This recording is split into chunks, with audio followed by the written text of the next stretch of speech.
Today, I'm going to talk to you about the importance of staying active and keeping movement going while you're writing. Now, I'm coming to you in October, which is affectionately known as Preptober for those who are taking part in NaNoWriMo. What's NaNoWriMo, you may ask? NaNoWriMo is National Novel Writing Month, which takes place every year in November, where writers from all around the world attempt to write 50,000 words in 30 days. Now that's 1,667 words per day. And if that number scares you, it's okay. We're all struggling with it during NaNoWriMo, but we're here to support you. Now, why am I talking about movement?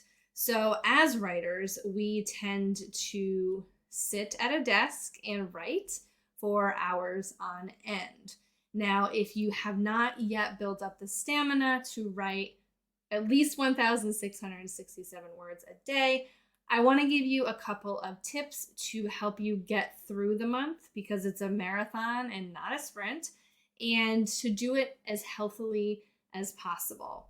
Now, when I talk about movement, I understand that everyone has different levels and abilities to do such movement, so apply this however you want to your personal situations.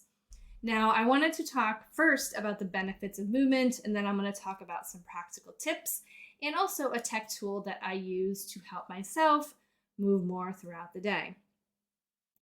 Now, the first benefit is increased creativity. So definitely taking a break, getting some fresh air, going for a walk outside can stimulate your creativity, and ideas can flow much more freely when you step away from the desk and the computer screen. It also helps improve your focus. So movement can break up the monotony and re-energizes your brain, making it easier to concentrate when you return to your writing.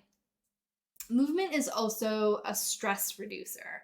So NaNoWriMo in particular, because there's such a short deadline, can be very stressful. But physical activity releases endorphins that can reduce stress and improve your mood, which in turn helps your creativity. So it can also help with enhancing your productivity. I'm not talking about productivity in a hustle culture sense, as you got to do as much as you have to do. It's doing the things that you need to be doing and want to be doing in your daily schedule.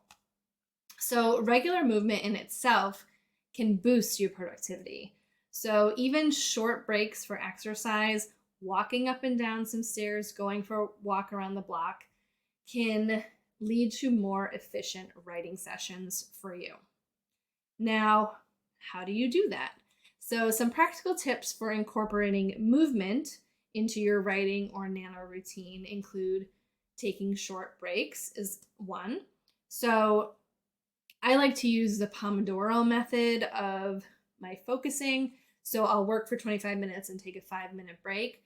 But depending on your schedule, I recommend incorporating focus times and breaks into your schedule. So say you set a timer for every 25 to 30 minutes. When it goes off, take a short walk or stretch or hydrate. Take a walk to the kitchen if you work at home, or go to a coffee shop around the corner and take that movement break. Now, when it comes to your writing space, now I recently got a standing desk treadmill. So I love to use that when I'm in a focus sort of productivity sprint. It's really helpful for me. I'm not running. I know some people think of treadmills and they think of running, but I'm walking at a good pace and I'm getting that movement in while I'm working.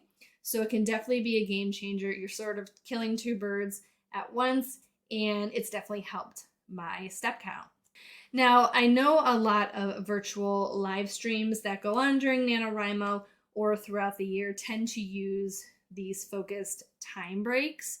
So make sure when if you're doing it with a group or by yourself, take advantage of those break times. Use them for yourself. Don't just keep going for hours and hours at a time unless that's how you do it. I recommend adding movement in those short breaks throughout the day. And when it comes to mindful movement,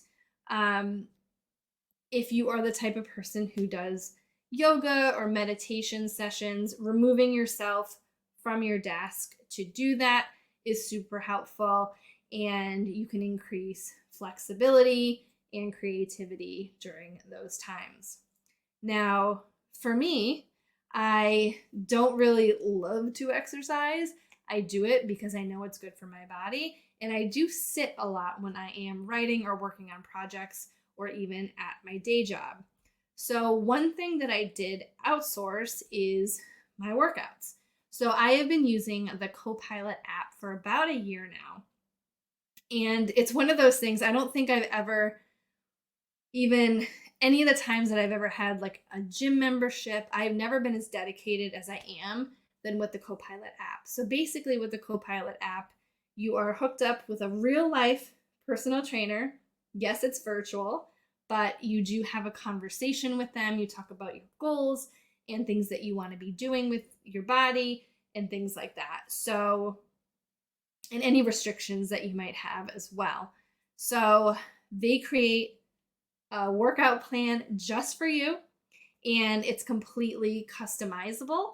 I know that at first I was a little afraid to critique my trainers, some of the exercises they were picking out, but it's really not a big deal. So you create this program for yourself, and it's a life changer for me.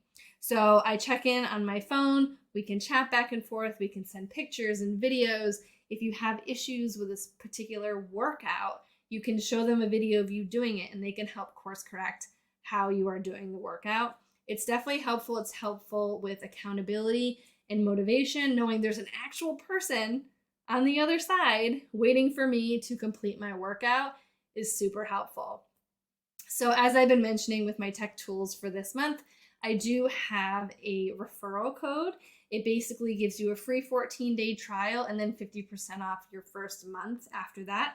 If you are interested at all in CoPilot, I recommend at least trying it for 14 days. It's definitely a game changer for me, and I would so appreciate if you check it out. If you do have any other questions about it, let me know in the comments below. Otherwise, I'll see you next week.